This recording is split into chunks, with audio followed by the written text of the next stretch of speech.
Welcome into the Tim Crowley Show. Really excited for another great interview coming at you guys. This is a one that's been in the making for a little bit, and certainly a journey that, at least of what I've been able to follow the last few years, has been one that's had a story that's needed to be told for a while. Over 100,000 total followers on social media. It's Ryan Wood, the host, the creator, the founder of Wood's Watchlist across platforms. You can find him Instagram, TikTok, YouTube as well. Ryan, thanks so much for coming on to tell your story and let us follow your journey.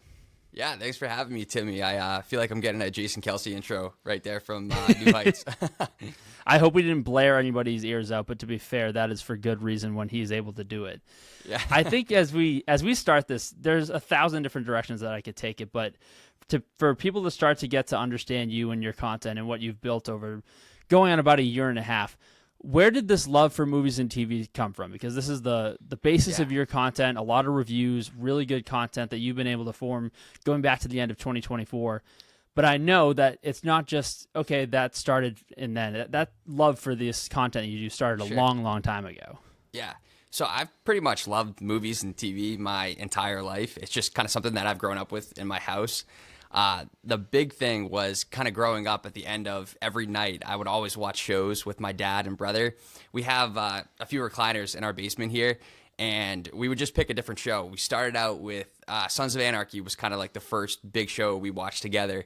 And then from there, we kind of just hopped into all the kind of classic prestige TV shows. So Breaking Bad, Sopranos, I try to think, just all those kind of classics that everyone talks about when you hear about the best TV shows of all time. So it kind of started there with my dad and my brother. Also kinds of runs in the family a little bit too. My uncle, he was actually a screenwriter for a bit back in the day. He moved out to LA when he was younger, kind of around my age. So between like my dad kind of introducing my brother and I to all like these great shows that he watched, and then my uncle going out to LA and being around all that, I just loved it. And for me, it was a way to just relax too at the end of the night, because just from work and school and stuff, you have long days, and at the end of the night, you just want to unwind. And that was just, for me, the best way that I always found to relax, was to just toss on a show, escape into a different world. So it's just been really cool to experience all these different worlds and stuff. So I guess that's kind of where it comes from. How cool has the transition been for you? And I'm going to let you tell this part of the story, but for the short version of it, as much as this has been a big part of your life, we knew that for people that knew you, but on the professional side, it was a very different image. This was, we are talking to our high school valedictorian in a very different path through college. How cool has the transition been, and what led to that from what was probably originally a path for you at some point? Yeah, it's interesting how this whole thing came about, because I mean, this never really was the plan for me per se. To be honest, I never really had an idea of what I wanted to do in the first place. My kind of philosophy has always been just kind of do what feels right at the time. And so, each step has always kind of just been, this is what's in front of me, and then I'm just going to figure it out. So like going to college, I wasn't exactly sure what I wanted to do in college. I took a business class in high school called DECA that I really enjoyed. So that was like a little taste of business. And then my dad was like, trying to, help me figure out like what to do for college. And he was like, oh, you like DECA, maybe think about business schools and stuff. So I looked at a few business schools around here and ended up touring Bryant University in Rhode Island, which is where I ended up going. So that kind of just made sense. It was close by. It was only a half hour away from home. I didn't really want to go far, like, being around my friends and family. So went there, and then I was able to graduate in 3 years, which was great. And then, in college, I kind of just, picked a major. I knew what I didn't like more than what I liked. So I was like, I'm not a numbers guy. I don't want to do accounting or finance. So I ended up picking management and communications. Graduated with that. Still didn't really know what I wanted to do. And then they had like a +1 program for an MBA program. And I was like, I still don't really know what I want to do, so might as well do that. So I ended up doing that, and then didn't know what I wanted to do for a career and stuff. I ended up going to a career fair, and I talked to PepsiCo, and then I interviewed with them, and then they ended up tossing me over to the food side of things with Frito. Worked with them for a year. So now I was kind of in the sales world, and I always thought maybe I could be kind of like on the people side of business, either sales or marketing or one of those. It ended up not being for me. So I was there for a little over a year. And then I actually decided to quit my job at the time, which kind of a big decision. I, tried to, think about maybe, staying there and trying to find another job while I was there. But it just ended up for me being the right decision at the time to quit. So I did that. I started looking for other jobs. But the job market was really tough at the time. And I, needed kind of something else on the side to keep me busy and, while I was looking for jobs just because it was so tough. And I remember one night in the living room, I was sitting there with my brother and my dad, and they were like, "You love movies and TV shows. Like, why don't you just, give it a try? Like, make a video, post it on social media. Like, you never know what can happen." And at the time, I didn't really have anything to lose. I didn't have a job, and I figured, all right, I can, try it, see what happens. Who knows? And then I just made a commitment. I said, okay, I'm going to post one post a day, every single day, and just see what happens. And then while I was doing that, I was still looking for jobs. So my plan was always to go back to corporate, just because that's kind of the traditional route that when you're growing up, that's what everyone tells you is you go to college, you get a job, you just do that. But it was so brutal trying to get a job. I mean, I think other people can relate to this too. Just application after application, and you either don't hear back or whatever. So I just kept grinding away at this, and then slowly I started to build up a following, and then eventually after many months, I started a little bit of, cash started to trickle in, which was great. I still don't make a lot by any means, but, it was enough to where I could say, okay, I'm starting to, make a little bit of headway here. Like maybe this is something that like could be a real thing. And it reached a point where I was like, okay, I kind of have to make a decision as to how do I want to divide my time? Do I want to go all in? Do I want to, still kind of split my time?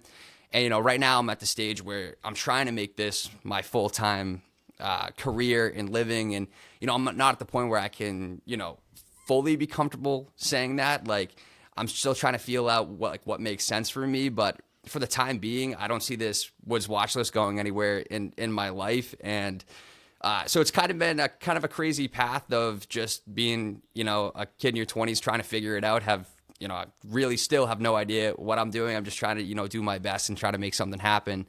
But I at least feel good knowing that I'm going after something that, makes me passionate to, wake up and do every day. So you talked about social media, and we've talked about this. Like, social media is weird. Algorithms are weird. There's no way to always constantly predict this. But I've heard you, whether it's just conversations we've had or even through your work sometimes, you've talked about kind of finding a rhythm, finding a process, understanding what works for an audience. And there's times where you get lucky and one video goes crazy and that can spark you. There's times where you really do your homework and you understand what the algorithm's looking for, and you're able to kind of bring off a run of videos that perform really well. What's been part of your process to figure that out? And do you remember kind of the first time you saw a rhythm where, okay, this is how this is going to have to go. Let's really dive into this. Yeah. So it's interesting when you're trying to figure out the best strategy in terms of going viral, because virality is really tough. It's one of those things where you can try your best to make the best possible video you can make. You can do all the things to optimize the algorithm, and then a video can still flop and get 1,000 views. Or, at the beginning, it's tough because you're getting 200, 300 views, and you just got to, keep going. So for me, the thing that I did is I tried to look at other people in my space that were, doing really well, and just see, okay, what kind of formats are they using, what's working, and kind of remix that into my own kind of thing. So basically, I think I ended up making a Google Doc, and I looked at probably 10 to 15 creators that I thought did a really good job, that had good followings. I enjoyed their content, and I scrolled through their profile and I looked at, okay, what are the outlier videos? So I think that's a big tip that other people can take away too, is looking for those videos that pop more than usual. And a lot of times too, it can be helpful to look at kind of a smaller type of profile in your niche too. So, every niche has its, giants who have, million plus followers and whatnot. And they have outlier videos too. But say if you find an account with 10,000, 20,000 followers or something like that, and they have a video that gets 2 million views, where their average video usually gets like 5,000 views or something like that, then you're like, okay, something about that video made it pop. So it's like, okay, what about it was it? Was it the topic? Was it the hook? And then you can kind of reverse engineer that and use it in your own content. So that's kind of the approach I took. I took a look at everything just to see, okay, what's working? How can I use it? And one of the big things that I saw was, especially in movies and TV shows, is batching your reviews helps. So say if a new movie comes out, and like this past week, for example, War Machine came out on Netflix, and I could just make a video of reviewing War Machine. But the thing is, if you're not interested in War Machine, or it just doesn't catch your attention, you're going to skip that video. But if I batch that with another review, so Pixar's Hoppers came out this week. So if I do a review with Hoppers and War Machine together, people might be more likely to stay, because even if they're not interested in War Machine, they might stay for Hoppers because they want to know that. So I found that there are little tricks like that that you kind of learn over time about how you can best retain, the audience's attention. And now that I've had, some experience with it too, I kind of have an idea of, what things work and what things don't. So like Netflix by far does better than any other platform. It's just because it's the most popular one. So when people are scrolling, they want to know, what's new on Netflix? What can I watch? Versus, there's Prime Video and HBO and Hulu and all those. But, and those platforms, it's not like they're duds when you do videos like that. It's just people tend to gravitate towards Netflix.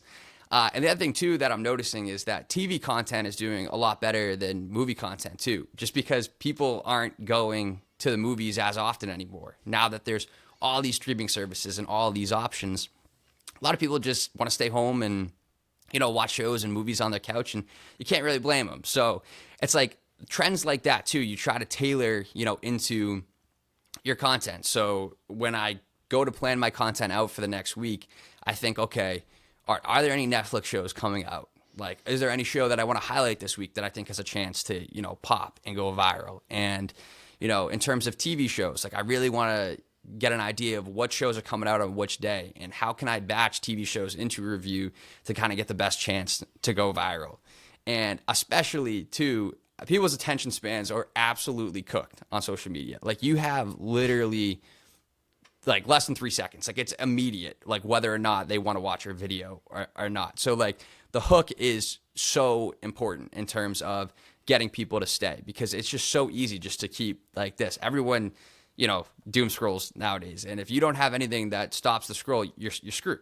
So you really got to focus on those first 3 seconds of the video, because you could have the best video in the world after 5 seconds, but if people aren't staying for it, it doesn't matter.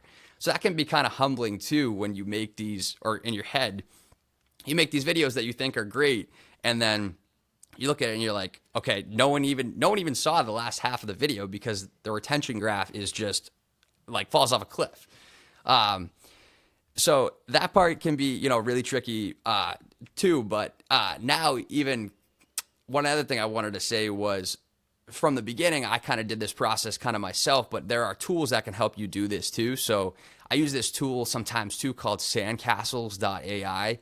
And it's this platform that you can pay for, but it'll do that kind of outlier research for you, which is great. So you basically make a list of all the creators that inspire you, and then you can sort the videos by the outliers. So you can see which videos are doing the best and what hooks are popping and that kind of thing. So basically it just helps you keep a pulse on, what's already working out there. So that was a long-winded way of saying that the best strategy, I think, is to, be consistent, volume produce, and then also just look at what's working out there and then make it your own. I'm sure it varies by content type, because you've dove into it a little bit. There's a lot of different stuff that you've been able to do, whether it's reviews, whether it's doing your different series. I know like Never Scroll Netflix has been one you've been doing. Yeah. Sure, it varies based on type, but take me through what a day looks like in terms of getting your video out for the day. What, from thought idea, obviously it's a little different now because you have your recurring series, but what is like a Sure. start to finish from take whatever example of your series that you'd like to do, Yeah. how a video has been coming start to finish to publication? Sure. So I try to do my prep when I can towards the end of the week. So I try to do it on Sunday, and I sit down and I basically look at what's coming out this week. So I start with movies or TV shows, and movies tend to come out. Well, all the ones in theaters come out on Friday. You can see them technically early on Thursday night. So I'll write that down, and then I'll go into this basically TV guide on Google, and I'll write down all the TV shows that are releasing this week. So basically, it's like I'm planning out a calendar of the week. So I see what's going on that week, and then I decide, okay, how can I fit these new releases into my series? So the one thing I do every week is I review TV shows and movies in some kind of recap form. So if there's 2-3 movies, I'll do, that'll probably end up being on Saturday is usually when I do my movie, like my batch movie review. So I'll do that then, and then I'll see, okay, I have 3 or 4 TV shows coming out, and then that will be on Friday. I'll do that. And then I work to fill in the gaps of the week. And I say, okay, I can do this on this day. And then I have these other series out there that are Never Scroll, Netflix, HBO, and that kind of thing. And then I kind of plug it in. And then depending on like the inspiration that comes to me and that kind of thing, sometimes I'll be like, okay, I want to talk about this week. A lot of times, sometimes I just plug it in, and then that day I'm like, okay, what show do I want to do today? So let's say after I plug in the gaps on my kind of template, Tuesday is I'm going to do a Never Scroll Netflix episode. So on Tuesday, I would go to Netflix, I would look at all the shows kind of in their catalog, and I would just kind of scroll through and see, okay, which of these shows are shows that I've watched and I've loved or I think other people need to know about. And let's say I pick this limited series called Bodyguard, right? So a lot of times with my content, I try to just go off the cusp and just kind of talk freely because I think that helps make it sound a little bit more natural. But if it's something like one of those Never Scroll series where I needed to know a little bit more about the show just to, give people a better sense of the show, I'll sit down with just a blank piece of paper, and then I'll kind of just go online real quick. I'll go to IMDb, which I love, and you can kind of get details about, director and the cast and all that kind of stuff. Maybe I'll check Rotten Tomatoes. And then I just jot down some notes, and then I'll just think about kind of how the show made me feel, what I liked about it, the characters, the story. And I'll kind of just have all these bullet points on this, white piece of paper. And then once that, can take anywhere from half hour to an hour, depending on, how long it takes. And then I come downstairs to my setup down here. And then I basically use that as just a jumping off point. I don't try to write out a script. I know a lot of people do that, and there's nothing wrong with that. I just think it's whatever helps you speak most naturally. And for me, I think that if I had a script, I might come off a little bit rigid, whereas this kind of just helps me just talk freely. I come down here, I shoot my video, which it depends on the day, whether I'm having a good day or a bad day. Sometimes it takes longer, depending on how many takes I need. But most of the time, I can get a video filmed in an hour. And then after that comes the editing process. So I try to do this all kind of back to back if I can. Some days you can't, but when I can, I like to just bang it out all at once. So after I shoot, I'll go straight into editing. And then that usually takes me probably an hour and a half based on my editing style. When you create content, one of the biggest things is, developing your own visual identity and stuff. And so editing a talking head video without any visuals wouldn't take too long. But my specific content with, movie clips and trailer clips and things like that takes a little bit longer. But I think it's important because it helps with that retention. So I do that style of editing, which, takes me a bit to, splice everything all together. But once I do that, I edit in CapCut, so I'll go in there, I'll put the video together, and then I just post it. So all in all, if I were to sit down, brainstorm, shoot, edit, I can do a video in probably 3 hours is around what it would take. But then, of course, you have all the TV shows and movies that you have to watch and stuff, which does take a lot of time as well. And, there's strategy and stuff that goes into it. And like I was talking about earlier, finding the outlier videos and things like that. So it does end up being, time consuming. Sometimes people are like, oh, you just watch TV and movies. Like, it's not that bad. Like, but it does. It can be very time consuming to, figure out everything behind it. We've seen a couple that have obviously totally gone off. When you look back now at what the start of this journey has been, what was the first video that you saw a view total or a like total that really was kind of eye-popping, or saw something different for the first time? It's like, okay, we're starting to get onto something here. So I'll never forget the first video that ever went viral. And it was, I did a video on Warfare, which was an A24 movie coming out about the Iraq War. And this was it was December. So I started in November 2024. So this was about a month after I had started. And we were out, my sister's birthday is in December. So we were out at her birthday dinner. And I posted the video, and at this time I hadn't really had anything go viral. So I hadn't really had the experience of what it feels like to go viral before. And I remember going to dinner, coming back out, and then looking at my phone, and I was just kind of shocked because I saw like the red bubble in the notification, and I was like, holy shit, like this video is actually like doing well. And that was my first video that ever got 100,000 views. It ended up being because people in the comments were like arguing, which is another thing. Like sometimes like controversy like causes your videos to go viral, and this was completely unintentional. I was just talking about a movie trailer, and then people just took it upon themselves to go at each other in the comments, which I don't know. It's interesting, but it was my first viral video.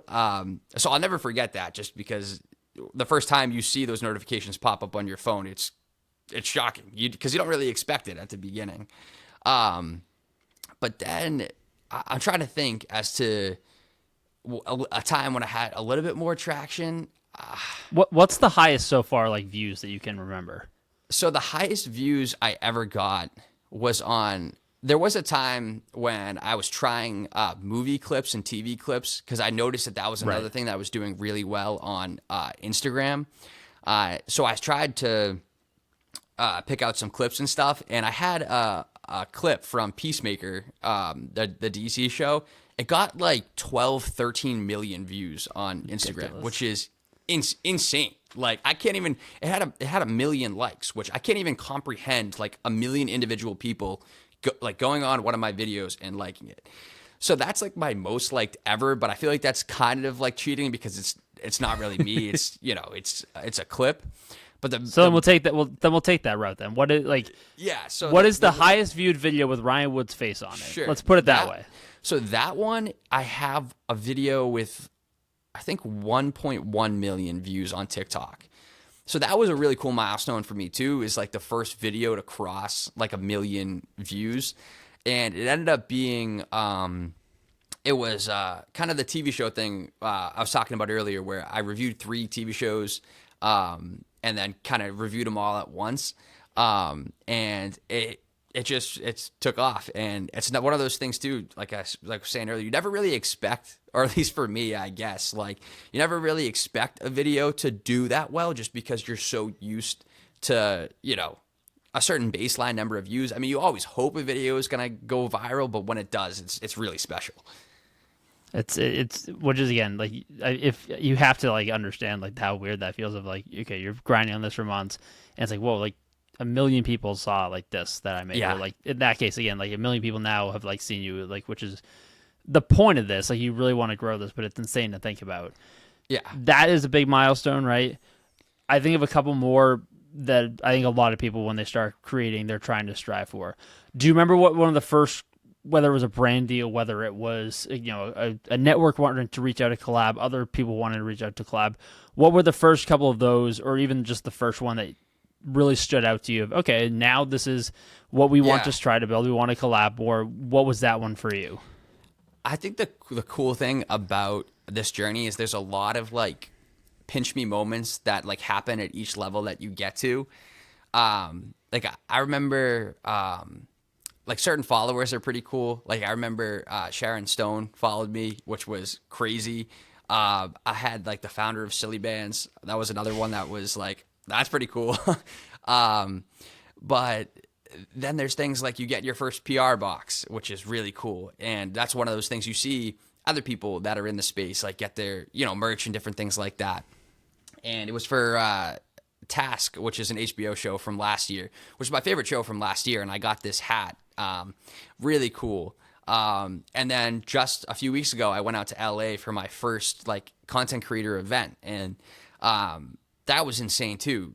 Cause it's like, to me, I mean, this all started with me in a chair in my bedroom with a tripod and a phone and a light. Like, and then it's just insane nowadays, like how far the internet can take you. Like it can unlock opportunities that are like unfathomable when you start. Well, I guess like you kind of hope for them, but it's just insane because 30, 40 years ago, it wouldn't even be possible for, someone from Rentham, Massachusetts to, make it, I guess, or, try to make it in Hollywood without going out to LA or doing like that. And now you can reach these places like LA by sitting in your bedroom, which is crazy. I want to dig deeper into that because I think for us watching, that was the first, like, a year or so in, that's a big step, is getting an invite like that. Because you mentioned, like, people go on vacation. I'm sure a ton of people go to LA for vacation all the time. But you look at a trip like that and understand why you're going, how you got there. That has to be a big part of understanding that when you're grinding through. We talked about it earlier, how people think, oh, well, you're watching TV. How hard is it? Yeah, it is a grind to get through a lot of shows to making sure you're keeping up with the content you have to put out. So that has to be a moment where you're now on the other side of the country, given from where you operate, because of videos that you started filming in a basement. But again, it's content that resonates. It's quality content. Now, because of that, you're at a pretty large premiere for a marquee streaming service on the other side of the country. Yeah, it is. It's surreal because you see these type of events and premieres and stuff when you start, and they feel so far away, and then you make this progress, and then the first one comes in your email, and you're like it starts to feel like, man, like this is actually starting to happen, which is crazy. And I think it was a really cool event for me too, going out there and getting to experience it, because I think part of it too is it feels validating to go out there and experience something like that, because at the beginning, the first year of your journey, you're making all these videos and you feel like you're kind of screaming into the void. You're like hoping that this content reaches someone. And then, you build the following, you get out there and you're like, okay, this is actually kind of working now. Like, I feel like I'm on the right path, which if you don't take the traditional path of college, job, it can be really hard to find those moments where you feel like, I'm doing this right. Like, this is the right thing, because, it feels good to go after your dreams and chase your passion, but at the same time, it can be tough when you're deviating from the traditional path. So just to have these little reminders in there, these wins to remind you that, okay, you're doing okay. You're doing it. Like, it might, everything that's been happening, every day is not going to go exactly how you planned. A video might flop or do this, but at least when you have moments like that, that, okay, this is working a little bit. And then too, it's inspiring too, because then you go out there, you experience that, and then it encourages you to kind of go for the next one. To once you have a little taste, you want to just see what else is out there. See if I can keep grinding and building this platform and reaching people and sharing movies and TV shows that I enjoy, that hopefully other people enjoy. Maybe I can unlock more opportunities that are just special, and kind of the things that when I first started out, I was hoping that could even be a possibility. I think for you, and you talked about this earlier in this conversation, of a lot of people that are in social now, a lot of people that are trying to do content, a lot of people trying to do media. The goal is, it's great to do it for somebody that's a big company. It's great to have these things, but you ultimately, I think a lot of people that are in this, you want this to basically replace what would be a normal career. Yeah. So understanding that's kind of a built into what I'm assuming the answer is. What's still ahead? Obviously, this is small steps in a pretty long journey. We're only you're only a year and a half into this, a little under.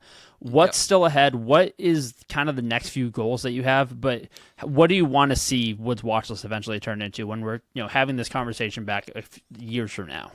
Yeah, that's a great question. I think for me, like the next big milestone that I have in my head is the kind of 3-digit follower count on either Instagram or TikTok. Like I feel like that's something that I've been chasing for a bit.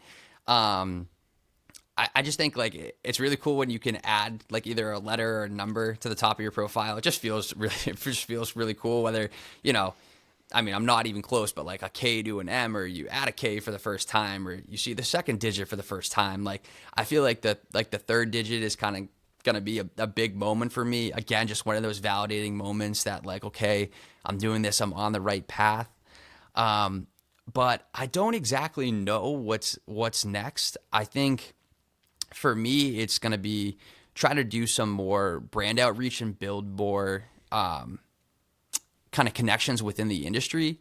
I think that'll be big and helpful because, like we were talking about, it all starts out in your bedroom with a camera. Like you're starting from square one. You don't have any connections, and you're trying to have people learn who you are and know you, and you're dealing with giants in the streaming world and movie studios, and you're trying to get Netflix and Hulu and 20th Century Fox and Columbia to kind of know your name, which it's difficult to kind of get your foot in the door, establish those relationships. So I started to reach out to different influencer managers and people like that at those companies to see if I can establish those relationships, because I think the next step for me is to kind of leverage my platform into better opportunities that can connect me to these different streamers and studios and things like that, and just kind of see what happens.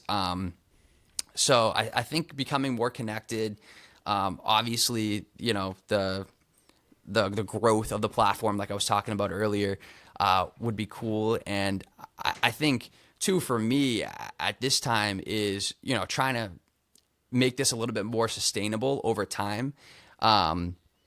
Because, right now in the early stages, like I said, it can be really difficult to have a stable, reliable, source of income when you're trying to make it, full time. And although this is, the dream long term, it's got to be, sustainable. And I don't want to every month have to, worry how much is coming in, or like, am I going to be able to pay this and pay that?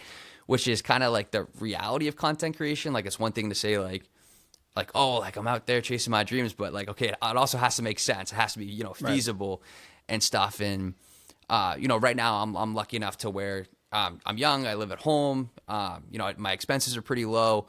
But one day I'm going to have to, pay my bills and figure everything out and stuff. So I want to make sure that I'm also setting myself up for the long term. And as of right now, I think if I can grind on this, continue to reach out, make connections and stuff, maybe I have a good shot. But I also want to have a plan B if this isn't, something that can be sustainable. So, I'm going to keep my eye out on, other opportunities. Maybe I jump back into the corporate world if I need to. But for the time being, my goal is just to keep growing this, community and see how far it takes me, because I really do think that the opportunities are limitless in content creation. You see all kinds of people, creating their own, products and businesses off of their personal brand, and just all the stuff that you see on social media is, wild. And it's not like I'm, chasing this extravagant life or anything. Like at the end of the day, I'm just a guy that loves watching movies and TV shows, and I think all that other stuff is a bonus that comes with it. But I think that if you can live a life where you can live out your passion every day and then have the time freedom to, take a day off when you need it, or go on vacation, spend time with your family and your friends, and, not have to worry about, going into work and all that kind of stuff. I think that is kind of the dream. And that is kind of what I want to chase while I'm young and I have, I don't have the responsibilities yet to where I need to worry about a wife and kids and things like that. I think that it's kind of a unique position to be in. So, yeah, for the time being, for Woods Watchlist, we're going to keep grinding and just, see what happens. See, I've been meaning to ask you this for a while, but you scratched the surface like 3 times in that answer of, let's get some more brand outreach, let's get some more income coming, let's get, being able to sell your name. When's the Woods Watchlist merch coming? Because I think that's been long overdue. I mean, there's no business that I had making a $10 shirt and a $15 canvas when we're just getting started with this and nobody's watching yet. They're watching you. There's over 100,000 people watching you. Where's the Woods Watchlist merch? Because the logo's clean. It's not like it's a spin-off copyright where you're going to run into that issue. No, this is a fully. When is it coming? That's a good question. I don't know when. That's the answer. My cousin did make me a sweatshirt for Christmas, which was really cool. Love it. So we do have kind of a little taste of what it might look like. But for the time being, I think the focus is just on, movies, TV shows, and then maybe down the line, something like that, in the future.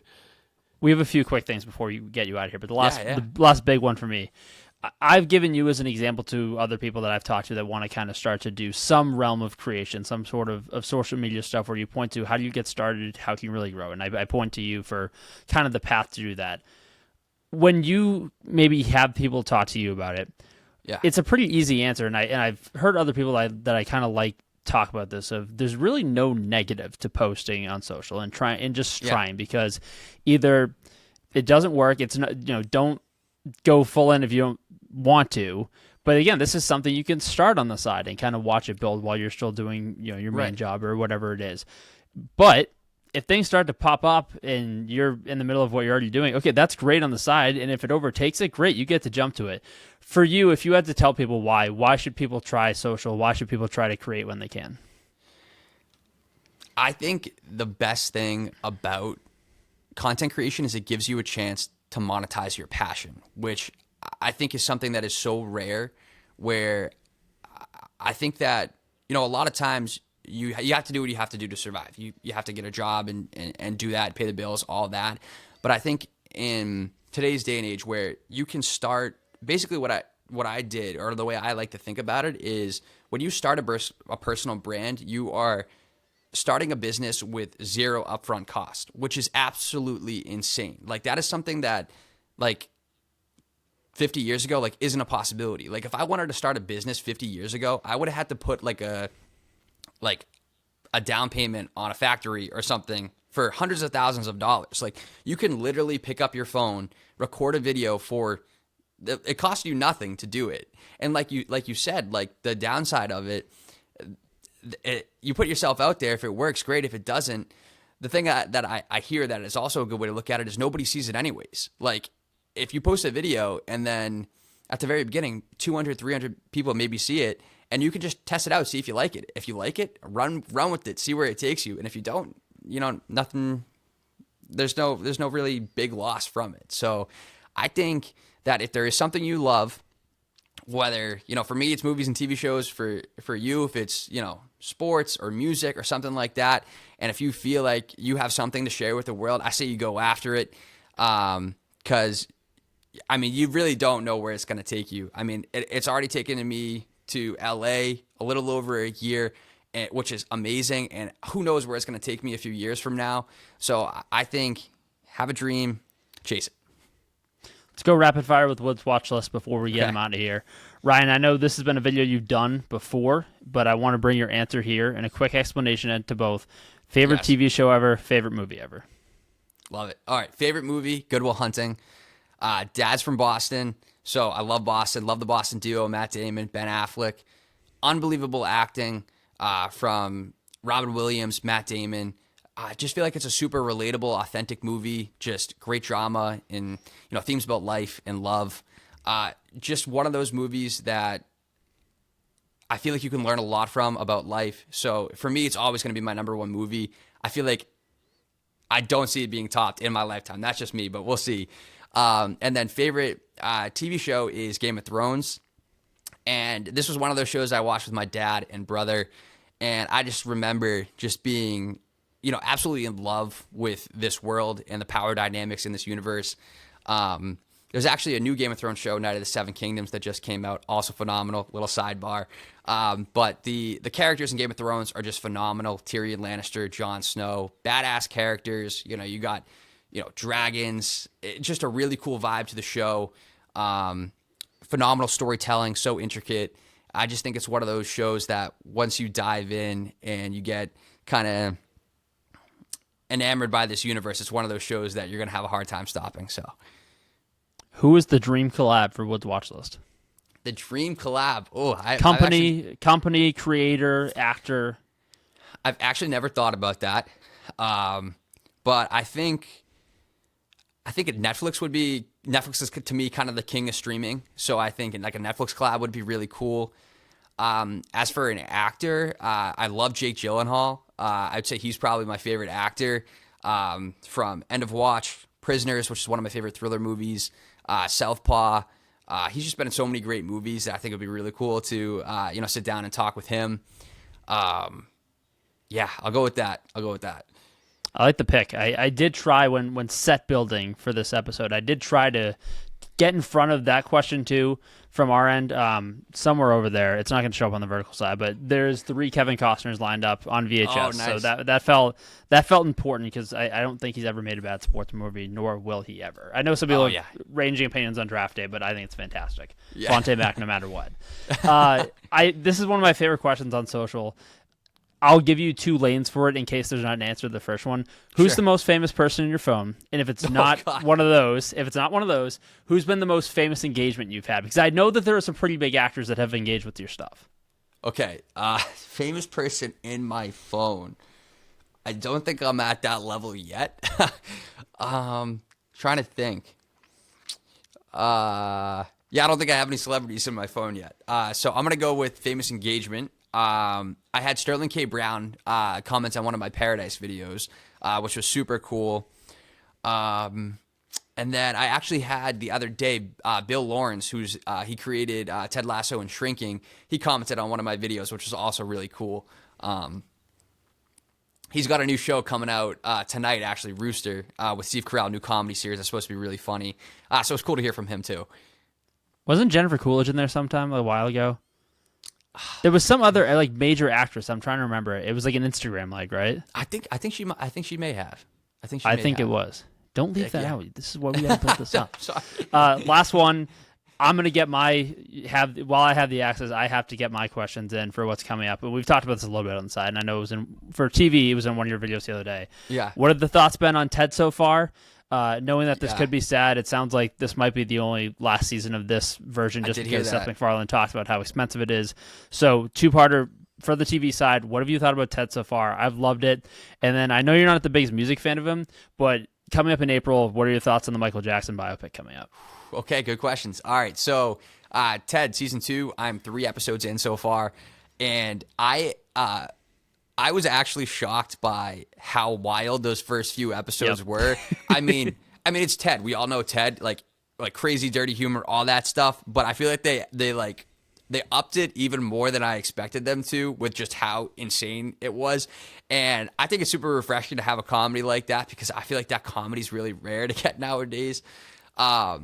The first episode was great. I mean, just the entire concept of the episode, it was just outrageous, but I loved it.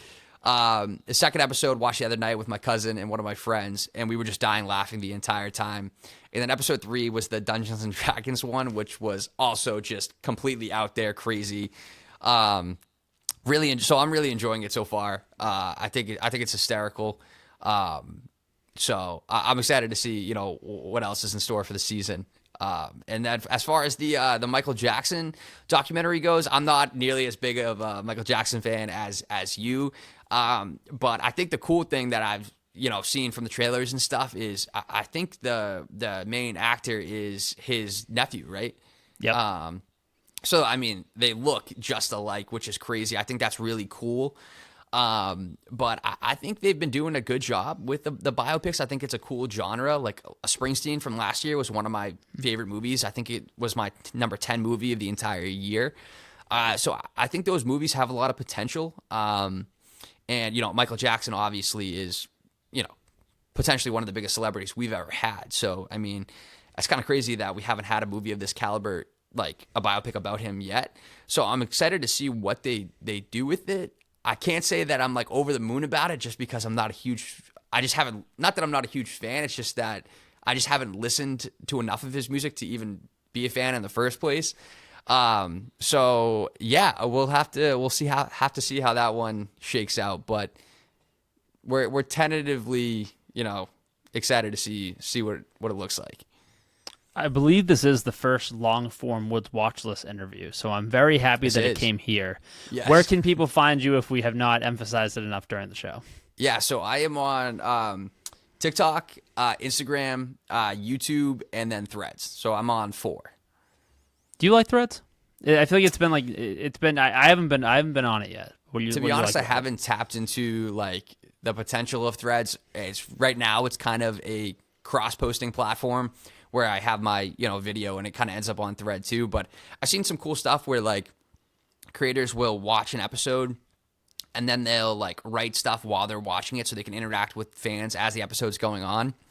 With shows like, Traders or Love Island or like kind of those reality type of shows, which I think is kind of cool because it, gives you kind of a real time chance to interact with fans. So I haven't really tapped into that part, which I think is kind of cool.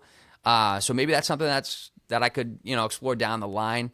But yeah, my main 2 are TikTok and Instagram. Those are my main ones. 100,000 followers across social and growing. Ryan, appreciate your time and best of luck with what the rest of 2026 and beyond has for Woods Watchlist. Thanks, Timmy. Appreciate it. For Ryan Wood, I'm Tim Crowley. Thanks so much for tuning in. We have plenty more interviews to come. We'll catch you on the next episode of The Tim Crowley Show.